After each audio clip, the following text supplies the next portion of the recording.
Bonjour à tous, j'espère que vous allez bien. Bienvenue pour ce nouveau numéro du Petit Exo de Colle, aujourd'hui numéro 81.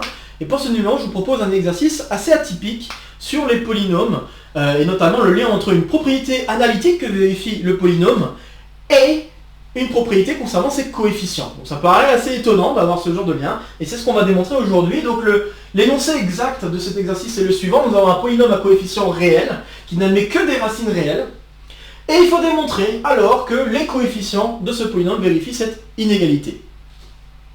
Alors juste pour vous dire que cette inégalité, c'est pas une inégalité si anodine que ça, parce que bon, a priori, si on voit pour la première fois cette inégalité-là, on se dit, bon d'accord, c'est une inégalité un peu spéciale, un peu bizarre, on ne sait pas forcément à quoi ça sert, je peux comprendre, mais c'est quelque chose qui sert beaucoup en combinatoire. En effet, en combinatoire, quand on étudie des suites de nombres qui sont liés à des objets, ça peut arriver assez souvent d'avoir des suites qui vérifient cette propriété-là. Et avoir des suites qui vérifient cette propriété-là peut amener à quelques petites choses intéressantes autour de la suite. Donc là, je vais vous amener les noms de ces notions et vous faire des liens aussi entre la notion qui est ici et une autre notion que je vais parler juste après. Donc là, ce que j'aimerais vous dire, c'est qu'une suite qui vérifie cette inégalité-là, c'est une suite qui est dite log concave.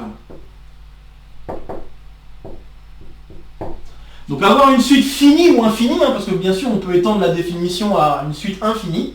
Donc si j'ai une suite finie, infinie ou infinie qui vérifie cette inégalité-là pour tous les coefficients où c'est possible de faire ce genre d'inégalité-là, alors on dira que la suite elle est log concave. Et vous en connaissez des suites qui sont log concave, vous en connaissez par exemple vraiment une depuis assez longtemps, ce sont les coefficients binomiaux. Donc en effet, si je prends les coefficients binomiaux k parmi n, donc pour k compris entre 0 et n, et bien ça c'est un exemple de suite qui est log concave. Je vous laisse vous amuser à le démontrer, puisque bon là pour le démontrer assez rapidement, vous pouvez vous amuser à faire le quotient de ce produit par celui-ci, ce nombre-là au carré. Vous faites le quotient, vous utilisez les formules explicites de coefficients binomiaux, vous simplifiez au maximum ce que vous pouvez simplifier. À la fin, vous allez vous retrouver avec une gentille fraction pour laquelle vous devriez être capable de dire assez facilement que cette fraction est plus petite que 1. Et donc voilà, vous aurez gagné, vous aurez démontré que c'est log concave. Donc c'est quand même assez intéressant. Et il y a d'autres suites que vous connaissez peut-être pas, mais je vous les signale aussi. Il y a des suites dites de Stirling, des nombres de Stirling, de première et de deuxième espèce. Moi là ici je vais parler surtout de la première espèce. Donc la suite des nombres de Stirling peut se définir combinatoirement avec un dénombrement d'objets, mais là je vais vous le définir de cette manière-là. C'est les coefficients qui peuvent apparaître quand on s'amuse à faire le produit des polynômes. Donc on va faire un polynôme en fait, et on va faire les produits de x plus 1 fois x plus 2 fois x plus 3 jusqu'à x plus n. Donc si je fais ce produit puis que je développe, eh bien les coefficients de ce polynôme sont exactement les nombres de Stirling de première espèce. Et voilà, ça c'est un autre exemple d'ailleurs, les nombres de Stirling, c'est un autre exemple de suite qui est log concave. Alors par rapport à l'exemple que je viens de dire, par rapport à cette histoire de polynôme, je pense que vous pouvez comprendre que c'est assez facile finalement à partir de cette propriété-là de conclure que la suite des nombres de Stirling de première espèce est log concave, puisque je viens de vous dire que la suite que je vous ai donné, des nombres de Stirling, apparaissent comme des coefficients du polynôme x plus 1 fois x plus 2 jusqu'à x plus n. Et ce polynôme, il n'a que des racines réelles. Donc si j'applique directement le résultat qui est ici, on conclut assez rapidement qu'en effet les nombres de Stirling de première espèce forment une suite qui est log concave. Voilà, c'est intéressant. Un autre truc que vous pourriez faire, en dehors de faire vraiment le truc naïf et de diviser les coefficients et de calculer, vous auriez pu me dire, oui, si je remplace les AK par ce truc-là, eh bien, ce polynôme-là, je sais exactement ce que c'est, ça va me donner exactement x plus 1 à la puissance n, et x plus 1 à la puissance n, il n'a que des racines réelles. Donc là, encore une fois, avec l'énoncé de l'exercice que j'ai ici, on peut conclure que ce coefficient est log concave. Bon, très bien, là c'était pour vous dire, voilà, log concave c'est quand même assez intéressant, mais un autre truc aussi intéressant pour les combinatoriciens, c'est la question d'avoir des suites qui ont un certain pattern, des suites qui sont d'abord croissantes, puis décroissantes. Ça arrive assez souvent quand on travaille avec des suites qui dépendent de deux paramètres, d'avoir, suivant le deuxième paramètre, qui généralement tourne autour des valeurs par rapport au premier paramètre, et ça arrive souvent d'avoir, par rapport à ce deuxième paramètre, une suite qui est d'abord croissante puis décroissante. Et bien ça, ce sont des suites qu'on appelle unimodale. Donc une suite AK est dite unimodale. Donc là je vous l'éclaire dans le cas où on a vraiment la suite ici, unimodale. Donc si et seulement si, j'ai d'abord une croissance de la suite jusqu'à un certain point, puis une décroissance. Jusqu'au dernier terme, et éventuellement jusqu'à l'infini si j'ai une infinité de termes dans la suite. Donc c'est ça, avoir une suite unimodale. Et donc ça, par exemple, la suite que je viens de vous donner, des coefficients binomiaux, hein, vous connaissez bien vos lignes, si vous connaissez bien la forme de vos lignes dans le triangle de Pascal, vous devrez remarquer que chacune des lignes est d'abord croissante puis décroissante. Donc c'est exactement ce que vérifient donc les coefficients binomiaux, d'être unimodal. Eh bien, les coefficients binomiaux vérifient ça, mais les nombres de Stirling aussi, de première espèce, vérifient ça. Il y en a d'autres de suite qui vérifient ce genre de pattern. Et ce qui est assez remarquable, c'est qu'il y a un lien entre les deux notions. Sinon, je vous en aurais pas parlé, vous me direz, mais il y a en effet un lien entre les deux notions. Le lien, c'est le suivant. Si j'ai une suite qui est faite de termes positifs et qui est log concave, alors la suite est unimodale.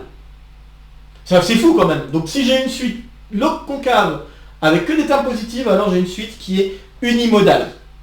L'autre sens est généralement faux, d'accord? En toute généralité, il peut y avoir des conditions à ajouter pour peut-être espérer avoir l'autre sens, donc unimodalité impliquée log concavité, mais en toute généralité, c'est complètement faux. Donc avoir unimodalité n'implique pas forcément avoir log concavité, même en se restreignant à des coefficients qui sont que positifs. Mais le sens que je viens de vous donner est toujours vrai. Et donc c'est en cela que ça peut être intéressant d'avoir la log concavité, parce que ça nous permet de dire que la suite que nous sommes en train d'étudier, peut-être dépendant de deux termes, vérifie un pattern assez particulier, qui est d'être croissant puis décroissant. Et donc quand on étudie des objets et de savoir des choses sur la suite des nombres qui comptent ces objets, eh bien ça peut nous aider à voir ou essayer de se dire, ok, on pourrait chercher à déterminer les valeurs extrêmes, essayer de voir peut-être des liens entre les différents coefficients, car généralement quand on a ce genre de pattern, souvent on peut espérer avoir des liens entre les coefficients qui apparaissent à la ligne K et à la ligne K plus 1. On peut souvent espérer ce genre de choses. Je ne dis pas que ça marche tout le temps, mais voilà, ça nous dit vraiment ça nous donne des informations sur la suite qui peuvent être très utiles en combinatoire. Donc voilà, tout ça pour dire que cette inégalité qui paraît assez étrange, en fait c'est quelque chose d'assez classique qu'on voit en combinatoire et qui est très très utile pour comprendre à quoi servent, pas vraiment à quoi servent, mais plutôt quel genre de choses, quel genre de pattern doit respecter par exemple la suite qu'on est en train de regarder. Voilà, c'est ça que je veux dire. Bien, donc voilà, ça c'était ma petite aparté, et donc c'est quand même assez étonnant de voir que d'avoir ce genre de critères sur les polynômes permet de dire quelque chose sur les coefficients. Alors bon, vous pourriez me dire, oui, mais quand même, étant donné un polynôme, il y a des liens avec les coefficients. Je suis d'accord. Et tout l'enjeu, c'est justement de faire ce genre de lien, et pas le faire n'importe comment. Donc j'aimerais mentionner, avant de vous inviter à faire une pause, que cet exercice est tout à fait faisable en première année de classe préparatoire. Voilà, il y a juste besoin de quelques notions d'analyse et d'algèbre, mais vraiment, ça se fait assez bien en première année de classe préparatoire. Il n'y a vraiment pas de problème. Bien, maintenant que j'ai dit tout ce que j'avais à dire et que je vous ai un peu motivé ces choses, je vous invite à faire une pause sur la vidéo pour essayer de résoudre cet exercice avant que je ne vous dise quoi que ce soit d'autre, et notamment que je vous énonce un plan de résolution. Ok, j'espère que vous aurez essayé, parce que je pense que c'est assez intéressant de se frotter donc à ce type d'exercice, qui sur le coup peut désorienter un peu, parce que c'est quand même assez étonnant, un énoncé aussi bref et assez compréhensible, mais bon, ça arrive très souvent quand on a à faire des exercices difficiles d'avoir un énoncé bref, compréhensible, mais qui généralement est compliqué à démontrer. Mais là, je pense que ça doit aussi vous surprendre d'avoir ce genre d'inégalité à respecter pour que un polynôme puisse admettre des racines réelles. Donc c'est quand même... j'aimerais faire cette remarque rapide, c'est qu'en effet, si vous avez un polynôme, vous connaissez ses coefficients, et que les coefficients ne respectent pas cette inégalité-là, un polynôme à coefficient réel, je dis bien, et qui ne vérifie pas cette inégalité-là, alors vous allez pouvoir conclure que ce polynôme n'a pas que des racines réelles, il admet au moins une racine complexe. Et donc un exemple que vous connaissez bien, si je prends ce polynôme-là, ce polynôme-là ne vérifie pas l'inégalité ici, par exemple pour k égale 1, vous voyez que pour k égale 1 ici vous allez avoir 0, donc 0 au carré doit être plus grand ou égal à 1 fois 1, ça ne marche pas, donc ça veut dire que ce polynôme-là admet au moins une racine complexe. C'est assez remarquable aussi de pouvoir dire des choses comme ça, donc enfin, bref, c'était une dernière parenthèse avant que je donne vraiment le plan. Donc maintenant le plan d'attaque que je vais vous proposer est le suivant. Premièrement, on va s'intéresser à une fraction, donc en étudiant la fraction P' sur P, montrer que, alors faut pas que je fasse de bêtises, mais p seconde fois p moins p' au carré, si je le calcule en n'importe quel x, eh bien ça c'est toujours positif. En espérant ne pas avoir fait de bêtises, je réfléchis. C'est peut-être toujours négatif, pardon. Sinon ça va pas bien se passer. Hop. Donc c'est toujours négatif. Voilà. Donc démontrer que pour n'importe quel x, on a cette propriété-là. Deuxièmement, montrer que p', p seconde, etc., jusqu'à la dérivée énième, donc jusqu'à la dérivée énième, donc n-1 plutôt. Donc si je vais jusqu'à la dérivée n-1, eh bien les racines de ces polynômes ne sont que réelles. Donc démontrer que chacune de ces dérivées n'a que... tous ces polynômes n'ont que des racines. N'ont que des racines réelles. 3. Conclure. Bon là je vous laisse encore un petit peu le champ libre là, pour la conclusion.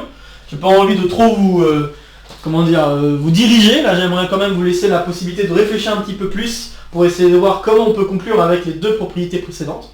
Mais voilà ce que je vous invite à faire pour essayer de démontrer ce qu'on souhaite. Donc vraiment essayer de voir comment on peut démontrer cette chose-là à partir de la fraction p' sur p. Puis une fois que vous avez eu cette fraction p' sur p et que vous avez réussi à démontrer cette inégalité, essayez de montrer la deuxième chose, qu'en fait p', p seconde et toutes les dérivées jusqu'à n-1 sont... et bon à vrai dire je pourrais même mettre la dérivée énième, donc c'est pas forcément gênant d'avoir un polynôme qui n'a pas de racine, hein, donc pourquoi pas. Mais enfin bref, vous pouvez vous amuser donc à vérifier ça pour toutes les différentes polynômes. Mais bon, je ne vais pas avoir besoin de la dérivée énième, c'est pour ça. Donc je vais jusqu'à la dérivée n-1 et vérifier que chacun de ces polynômes n'ont que des racines réelles. Et une fois que vous avez ça, conclure. Bien, je vous invite à faire une nouvelle fois une pause pour essayer de résoudre cet exercice en suivant ce plan, avant que je ne vous dise quoi que ce soit d'autre. Ok, j'espère que vous aurez essayé. Encore une fois, cet exercice est super intéressant, je trouve. Hop. Résolution. Et je vais commencer donc par le premier point. Pour le premier point, il va falloir que j'explicite un petit peu plus ce que sont les racines de P. Donc je vais noter, je vais leur donner des noms, je vais les appeler x1 jusqu'à, je sais pas, un certain xr, voilà, en disant qu'il y a r racines réelles. Donc soit x1 jusqu'à xr, les nombres réels, qui sont des racines, toutes les racines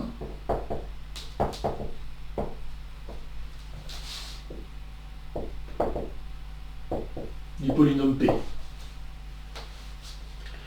Ok. Et donc, grâce à ces racines-là, on peut expliciter vraiment ce que peut valoir la fraction P' sur P. En effet, P' sur P, ça va être quoi? Je sais que P, et je peux être assez explicite sur ce que va valoir P.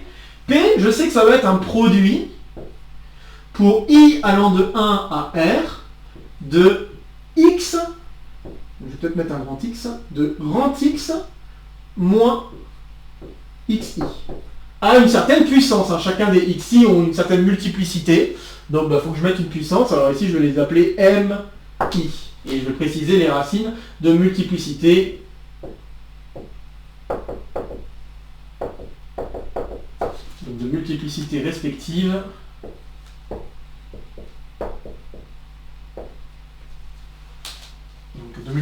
respectives M1 jusqu'à MR. Donc je peux être assez précis sur ce à quoi va ressembler le polynôme P. Maintenant que je sais à quoi ressemble le polynôme P, à quoi doit ressembler le polynôme P'.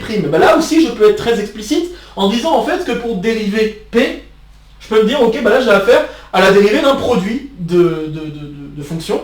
Et donc la dérivée d'un produit de fonction, là je peux dire ok je dois dériver le premier facteur, les autres je les laisse tels quels, puis j'additionne à dériver le deuxième facteur et je laisse le reste tel quel, etc. etc.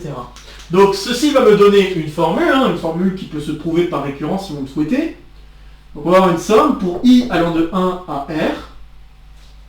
Et pour chacun donc de ces facteurs, je dérive le facteur correspondant. Donc je vais dériver x moins xi à la puissance mi. Ceci me donnera mi fois x moins xi à la puissance mi moins 1.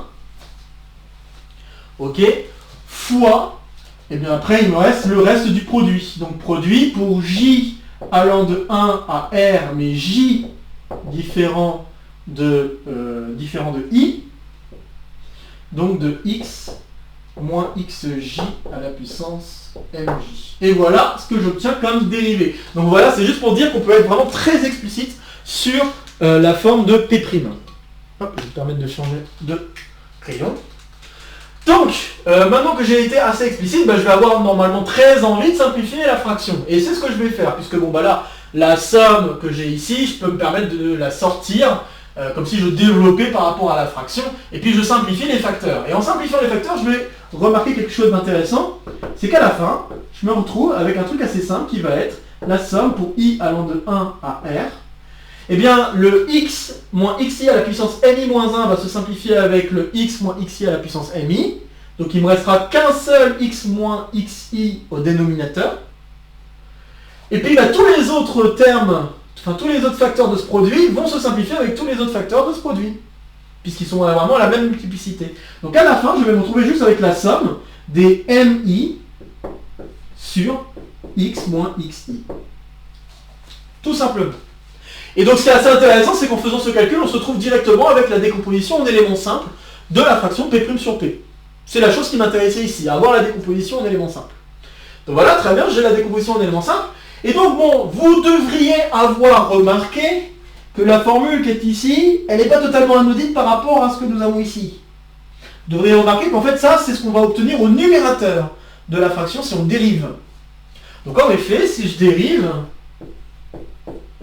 cette chose, qu'est-ce que j'obtiens? Je vais obtenir, donc c'est du u sur v, u' v moins u v' sur v carré. Donc on va avoir p seconde fois p, moins p' fois p', qui me donnera donc p' carré, divisé par p au carré.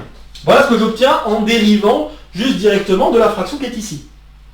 Mais dériver, c'est une opération linéaire, donc je peux voir la dérivée sur cette somme-là, et dériver sur cette somme, c'est dériver chacune des fractions. Dériver chacune des fractions, le mi, je peux le sortir, et je me retrouve avec du 1 sur x moins xi que je veux dériver. Et en dérivant ça, je me retrouvais avec un truc plutôt sympa. Je me retrouvais avec la somme, donc pour i allant de 1 à r, de moins mi sur x moins xi au carré. Voilà ce que j'obtiens si je dérive. J'obtiens cette chose-là. Donc au carré, parce que c'est la dérivée de 1 sur x, si vous voulez. Dérivée de 1 sur x, c'est moins 1 sur x carré, c'est pour ça qu'il y a le moins d'ailleurs. Et ce moins-là, je peux le mettre en facteur. Et qu'est-ce que vous remarquez alors? Si je prends n'importe quel x, qui n'est pas une racine, bien sûr, peut-être de préférence quand même. Donc si je prends n'importe quel x qui n'est pas une racine, je vois que, qui n'est pas une racine de p, je vois assez facilement que ce truc-là, il doit être strictement, il doit être négatif, quoi, strictement négatif même, puisque là, strictement négatif, c'est pas sûr, mais en tout cas, je peux au moins dire que ça doit être négatif. Ça, c'est sûr. Donc là, je pourrais dire que c'est négatif, parce que là, j'ai une somme de termes qui sont positifs, et même, je peux même dire strictement négatif, c'est pas gênant. Donc je peux même dire strictement négatif, et ça pose pas de problème. Donc si j'ai ça, voilà, on voit assez rapidement que le numérateur, à cause du fait que le dénominateur est positif, le numérateur se doit d'être négatif. Donc, pour tout x différent des xi, donc différent de x1 jusqu'à xr, je peux conclure que le numérateur, donc p seconde de x fois p de x moins p' de x au carré, ça c'est toujours négatif. Et je peux même dire négatif strict, puisque ce truc-là sera non nul, vu que je fais une somme de termes qui sont tous positifs, donc il n'y a pas de problème. Le seul moyen pour que ça soit nul, c'est que tous les coefficients sont nuls ici, donc ça veut dire que les mi sont nuls. C'est pas possible. Donc voilà, donc on voit qu'on va avoir ceci. Et donc par continuité, puisque bon, là l'expression que j'ai ici, c'est un polynôme, c'est un brave polynôme, et un polynôme, c'est une fonction continue. Par continuité, le fait de dire que ça c'est strictement positif sur un ouvert, sur tous les réels, sauf certains points, ça veut dire que pour ces certains points, on pourrait peut-être avoir 0, c'est pas dit. Mais en tout cas, ce qui est sûr, c'est qu'on va avoir, un truc négatif. Ah, d'accord, ce qui va se passer, c'est qu'en fait, chacun des xi peut se voir comme une suite d'éléments qui ne sont pas, qui sont différents des xi et qui tendent vers le xi. Alors, on utilise le fait que R peut se voir comme ici l'adhérence de l'ensemble des nombres réels qui sont différents de x1, xr, si vous voulez. D'accord? Donc par adhérence, si vous voulez, on peut dire ça comme ça. Ce qui correspond à la même chose que de regarder des limites. Et par continuité du polynôme p seconde fois p moins p prime carré, par continuité de cette chose, on en déduit que l'inégalité est vraie pour tout x et ça devient une inégalité large. Pour tout x dans R, on va bien avoir p seconde de x fois p de x moins p prime de x au carré qui va être négatif ou nul. Et voilà, on vient donc de démontrer le premier point. On vient de démontrer qu'en effet, le numérateur de cette fraction, donc cette chose-là, est toujours négatif ou nul. Le fait que ça puisse être nul, c'est vraiment à cause de ce qui peut se passer pour les xi. Et donc par cette question de limite, si vous voulez.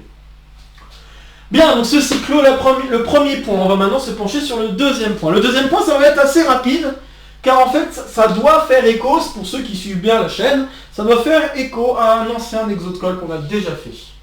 Et donc je vais juste le mentionner et parler de 2-3 trucs derrière. Hop, donc je me permets d'effacer. On a de la place.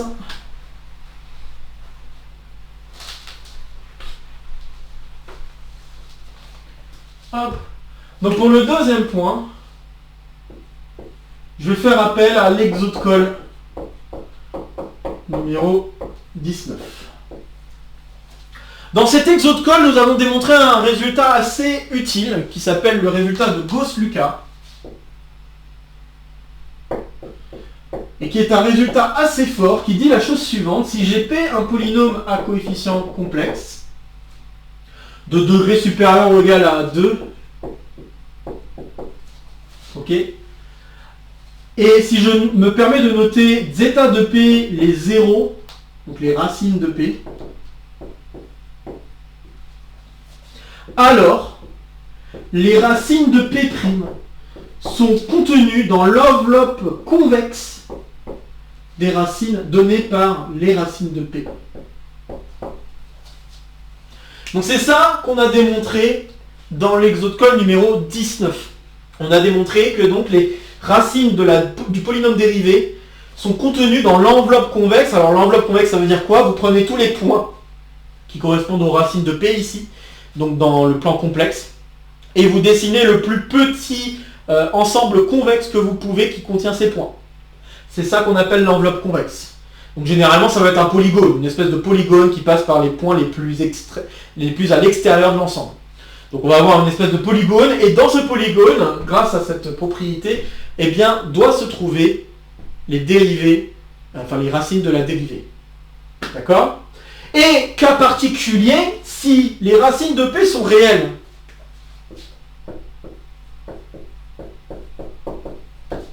eh bien l'enveloppe convexe de ces racines, c'est toujours dans les réels.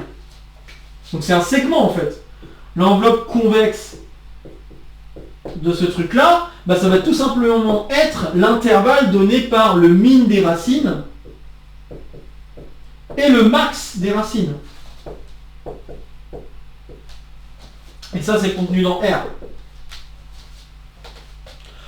Donc, bah, par la propriété de Gauss-Lucas, on déduit que les zéros de P' sont tous des réels.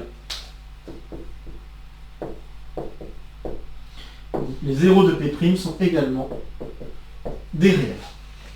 Et bon, bah, je pense que c'est assez clair, par récurrence évidente, on conclut alors que toutes les dérivées successives vont avoir les zéros qui sont tous des réels. Bon, ça c'est la preuve rapide qui fait appel à cet outil de Gauss-Lucas qui est aussi quelque chose d'assez fort et qui demande quand même un bagage de deuxième année. Mais il y a moyen de le faire avec du bagage de première année. J'en parle d'ailleurs aussi dans cet exode-call. Donc dans cet exode-call, je parle du cas particulier où on a un polynôme qui a des racines réelles. C'est un petit peu plus loin dans l'exode-call, en deuxième partie.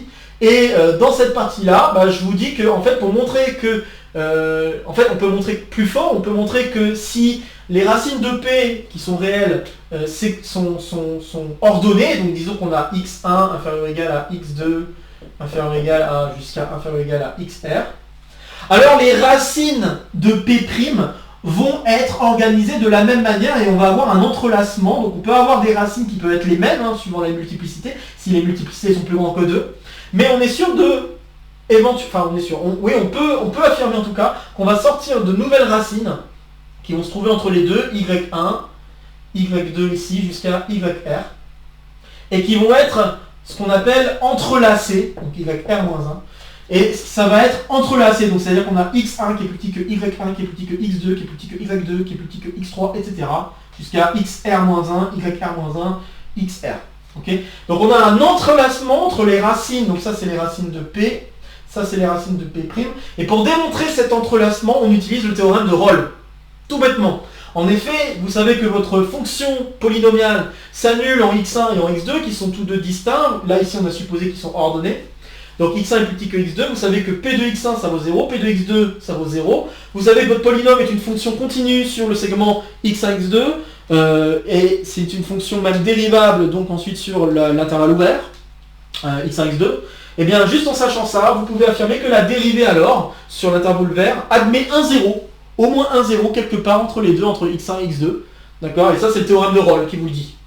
Donc le théorème de Rolle, en l'appliquant, vous dit qu'il y a forcément un y1 qui doit vraiment se montrer entre x1 et x2 strictement, et tel que p' de y1 vaut 0. Et ça va être la même chose pour le y2, vous appliquez Rolle, etc. Et en appliquant Rolle à tour de Rolle, vous allez conclure que, en effet, p' n'a que des racines réelles. En comptant juste toutes les racines que vous allez obtenir, parce que vous allez avoir x1, x2 jusqu'à xr avec des multiplicités mi-1, et puis là vous allez faire intervenir r-1 racine. Donc si vous faites la somme de ces multiplicités plus r-1, si vous faites cette somme-là, à la fin vous allez vous retrouver avec le degré de p moins 1, et donc ça vous dit que vous avez fait le tour de toutes les racines. Voilà. Donc je trouve que c'est assez intéressant aussi comme autre preuve. J'en parle donc dans l'exode-call numéro 19 et je vous invite à aller jeter un coup d'œil si ça vous intéresse, de voir un petit peu plus à quoi ça ressemble. Sinon, là je vous ai dit très brièvement comment on pouvait s'en sortir, soit avec l'argument marteau en utilisant Gauss-Lucas tel qu'il est énoncé, soit en utilisant donc du théorème de Rolle pour conclure cette histoire. Bien, alors maintenant je vais effacer et on va conclure. Alors pour conclure, l'idée est la suivante, il faut donc constater que l'inégalité qu'on vient d'écrire là est valide pour chacun des polynômes que l'on a ici. C'est-à-dire que c'est valide pour P', pour P seconde, jusqu'à la P dérivée n-1. Ok? Bon, il faut voir vraiment lesquels vont être intéressants, mais en tout cas, on sait que cette inégalité est vraie pour n'importe quelle valeur, compris entre 1 et n-1 en particulier. Donc là, alors est-ce que c'est vraiment 1 et n-1 qui m'intéresse? Je réfléchis 2 secondes. Oui, c'est jusqu'à... En tout cas, c'est de 0 jusqu'à n-1, je pense qu'il va m'intéresser. Bien. Donc, il faut remarquer alors que l'inégalité, que je vais peut-être noter étoile. Donc étoile est alors vrai pour P jusqu'à P dérivé n-1 fois. Et donc si je m'attarde sur une valeur K, donc disons soit K, un élément, alors j'espère ne pas faire bêtise, mais je pense qu'il faut que je prenne K compris entre 1 et n. Donc si je prends K compris entre 1 et n, on va voir, hein, je me lance juste pour voir. Donc si je prends ça, moi ce qui va m'intéresser c'est la dérivée k-1e. Donc en appliquant